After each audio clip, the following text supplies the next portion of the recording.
চট্টগ্রামে অনুষ্ঠিত হতে যাচ্ছে বাংলাদেশ অস্ট্রেলিয়ার মধ্যকার প্রথম টি-20 ম্যাচ।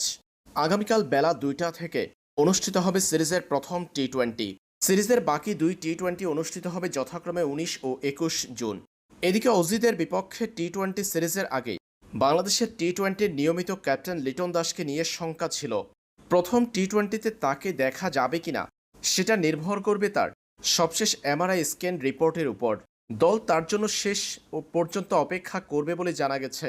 এদিকে লিটন দাস যদি খেলতে না পারেন তাহলে তৌহিদ হৃদয়কে দেখা যেতে পারে ক্যাপ্টেন্সিতে। এদিকে বাংলাদেশের টি-20 স্কোয়াডের শেষ মুহূর্তে অন্তর্ভুক্ত হয়েছেন সৌম্য সরকার।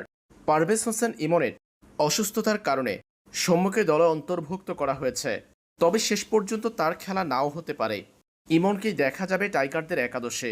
ওয়ানডে সিরিজে বাংলাদেশের একাদশে জায়গা না পেলেও টি-20 সিরিজে জায়গা পাবেন সাইফ হাসান। অজিতের বিপক্ষে প্রথম টি-20-তে স্পিন ডিপার্টমেন্টে প্রতিদ্বন্দ্বিতা হতে পারে নাসুম আহমেদ ও শেখ মেহেদীর মধ্যে, তবে শেষ পর্যন্ত দলে জায়গা পেতে পারেন শেখ মেহেদী। দলে থাকবেন ৩ জন পেসার। বাংলাদেশের টি-20 একাদশ হতে পারে সাইফ হাসান, তানজিদ হাসান তামিম, লিটন দাস, তৌহিদ হৃদয়, পারভেজ হোসেন ইমন, মেহেদী হাসান, রেশাদ হোসেন, তাসকিন আহমেদ, মুস্তাফিজুর রহমান, নাহিদ রানা এবং শামীম হোসেন পাটোয়ারি।